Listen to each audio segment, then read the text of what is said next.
Bonjour et bienvenue dans ce nouvel épisode de votre podcast dédié à l'univers du chauffage au bois. Aujourd'hui, on va parler d'un sujet souvent négligé, mais pourtant essentiel, qui est le ramonage.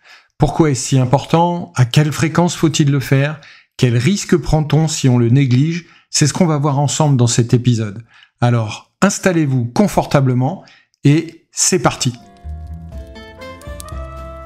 Bienvenue dans ce podcast dédié au chauffage au bois. Je suis Alain Trochet, passionné et expert en chauffage au bois, et vous êtes ici pour découvrir tout ce qu'il y a à savoir sur le sujet. À chaque épisode, je répondrai aux questions les plus fréquentes que vous me posez, je partagerai des conseils pratiques et des astuces pour optimiser votre expérience, et vous guiderai pour faire de votre chauffage au bois une source de confort et d'économie. Alors, installez-vous confortablement, comme si nous étions autour d'un bon feu, et laissez-vous guider pour faire de votre chauffage au bois une véritable réussite.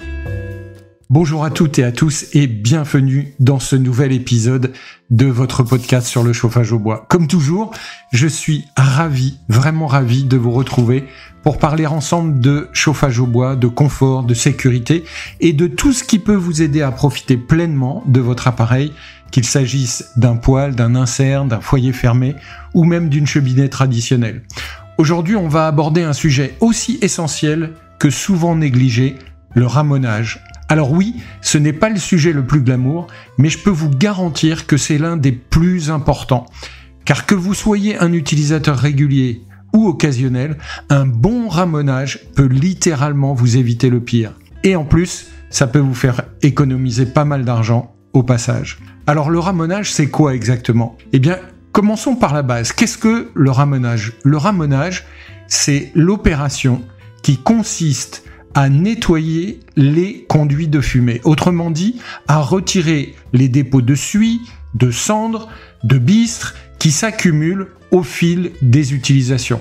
Pourquoi ces dépôts se forment-ils ? Eh bien, tout simplement parce que une combustion, même bien réalisée, produit forcément des résidus. Et si le bois est un peu humide, si l'appareil n'est pas bien réglé ou si le tirage est insuffisant, eh bien ces dépôts deviennent de plus en plus importants, de plus en plus collants et par voie de conséquence de plus en plus dangereux. On distingue deux types de ramonage, le ramonage mécanique et le ramonage chimique. Le ramonage mécanique, il est réalisé avec des cannes et ce qu'on appelle des hérissons qui vont gratter les parois pour les débarrasser des résidus et les faire retomber dans votre appareil. Le ramonage chimique, lui, il utilise des bûches dites ramoneuses. C'est des produits chimiques qui peuvent aider à réduire l'encrassement, mais en aucun cas, ils ne remplacent un vrai ramonage mécanique. Quels sont les risques d'un conduit non ramoné ? Alors, c'est vraiment important de ramoner régulièrement les conduits de fumée de votre appareil. Tout simplement parce que les risques liés à un conduit encrassé sont nombreux et parfois peuvent être dramatiques. Le premier danger, c'est bien sûr l'incendie, le fameux feu de cheminée. Quand le conduit est rempli de bistre, c'est une espèce de goudron très inflammable, une simple montée en température du conduit bourré de bistre ou une flamme trop vive peut suffire à enflammer le bistre. Et là, le feu peut se propager très rapidement dans la maison. Dans ce cas précis, votre conduit de cheminée devient un vrai lance-flamme et le seul moyen de l'arrêter, c'est de boucher le conduit par en bas pour stopper l'appel d'air, mais ne vous y risquez pas parce que c'est vraiment dangereux. Le deuxième risque, c'est l'intoxication au monoxyde de carbone.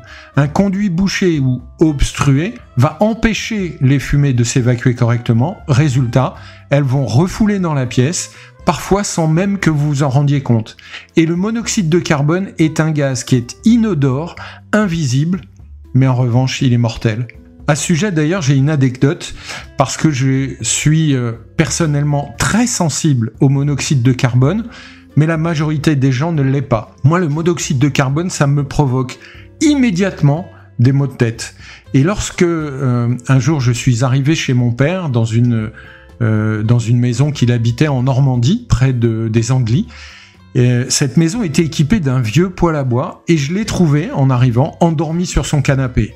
Et quand je suis rentré dans le salon, j'ai immédiatement senti des maux de tête arriver et vu l'état de son poêle, j'ai immédiatement ouvert toutes les fenêtres en grand et pour la première fois, je lui ai mis des claques pour le réveiller et le sortir de la maison pour qu'il respire de l'air frais. Je ne serais pas arrivé à temps ce jour-là. Je pense que mon père serait mort asphyxié par le monoxyde de carbone. Et ce genre d'histoire m'est arrivé et peut vous arriver à vous aussi. En tout cas, ça arrive vraiment fréquemment. Alors, je vous en conjure, soyez prudents quant à l'utilisation de votre poêle ou de votre appareil sur l'intoxication au monoxyde de carbone. Bien, même si on met de côté les risques graves, il y a aussi des conséquences très concrètes au quotidien. Par exemple, votre appareil va moins bien chauffer, vous allez consommer plus de bois, vous allez polluer davantage et vous allez réduire la durée de vie de votre installation. En bref, ne pas ramoner les conduits de fumée de votre appareil, c'est comme rouler avec des freins usés. Ça tient jusqu'au jour où ça tient plus. Alors, maintenant on va se référer à la loi. Que dit la loi ? Eh bien la loi, elle est très très claire sur ce sujet, puisque en France, le ramonage est obligatoire pour tous les conduits qui évacuent des fumées issues de la combustion, y compris bien sûr les appareils au bois. En général, les règlements sanitaires départementaux imposent 2 ramonages par an pour les appareils à bois, dont un en milieu de période de chauffe. Donc une période de chauffe, ça va de, on va dire, septembre à juin en étant large. Pour certaines régions, vous devez faire un ramonage avant la période de chauffe, donc début septembre ou courant d'été, et un autre en milieu de période de chauffe, c'est-à-dire février-mars. Donc ça peut varier légèrement d'un département à l'autre, mais une chose est sûre, c'est qu'au minimum, il vous faut un ramonage annuel puisqu'il est obligatoire. Attention, le ramonage doit être réalisé par un professionnel qualifié qui vous remettra un certificat de ramonage. Et ce document est vraiment indispensable en cas de sinistre parce que votre assureur peut vous le demander. Et sans ce certificat, votre compagnie d'assurance peut refuser de vous indemniser, même si vous êtes de bonne foi et que vous l'avez effectué vous-même. Donc, c'est très important, vraiment essentiel, d'utiliser les services d'un professionnel qualifié, qui comporte les certificats et les qualifications requises pour ce genre de métier. Alors justement, comment bien choisir son ramoneur ? Eh bien, pour choisir son ramoneur, il faut d'abord vérifier qu'il soit bien déclaré, assuré et idéalement qu'il possède une qualification professionnelle telle que le Qualibat ou équivalent. Moi, je vous invite à fuir les entreprises qui vous démarchent par téléphone ou en porte-à-porte en prétendant que le ramonage est urgent ou obligatoire immédiatement, parce que malheureusement, ce sont souvent des arnaques. Demandez un devis, vérifiez les avis clients sur Internet, c'est très facile à faire maintenant, et surtout, exigez qu'on vous remette un certificat de ramonage une fois que l'intervention est terminée. Un bon professionnel est quelqu'un qui travaille proprement, qui vous explique ce qu'il fait et qui prend le temps de vous donner des conseils pour l'entretien de votre installation. Quand je dis qu'il travaille proprement, ça veut dire que au départ du ramoneur, il ne doit subsister absolument aucun résidu et aucune poussière dans votre habitation. Le ramonage, c'est également un geste utile pour la planète et bien sûr pour votre portefeuille. Ce qu'il faut bien comprendre, c'est que le ramonage n'est pas qu'un devoir ou une obligation légale, c'est un vrai geste éco-responsable. Quand votre conduit de fumée est propre, la combustion est meilleure, elle est plus complète, elle est plus propre. Résultat, vous émettez moins de particules fines dans l'air, vous allez consommer moins de bois et le rendement de votre appareil sera bien meilleur. Et vous aurez moins d'usure de votre installation sur le long terme. Donc oui, ça coûte un peu chaque année, mais au final, ça vous fait économiser beaucoup sur le bois, les réparations et potentiellement les sinistres qui peuvent être, encore une fois, dramatiques. Vous l'aurez compris, le ramonage, ça n'est pas une option, c'est une nécessité. C'est ce qui va vous protéger, vous, vos proches, votre maison, c'est ce qui garantit le bon fonctionnement de votre appareil et surtout c'est ce qui vous permet de rester en règle avec votre assurance. Alors si ce n'est pas encore fait cette année, je vous invite, comme je l'ai fait la semaine dernière, à prendre rendez-vous avec un professionnel certifié, qualifié, pour qu'il puisse effectuer un ramonage efficace et en toute sécurité. Si vous avez des questions, des doutes, ou si vous voulez en savoir plus sur votre appareil ou votre installation, n'hésitez pas à me contacter via mon site chauffageaubois.eu.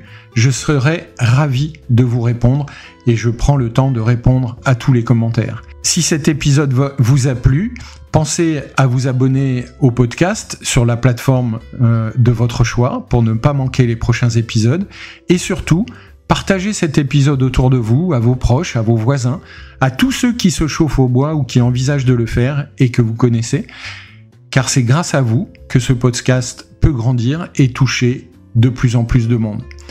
Et si vous avez une minute, laissez un petit avis ou une note sur la plateforme de votre choix ou votre plateforme préférée. Ça m'aide énormément à le faire connaître et à me motiver à continuer à vous donner tous ces conseils au travers de ce podcast. Merci pour votre écoute, prenez soin de vous et à très bientôt pour un nouvel épisode du podcast sur le chauffage au bois.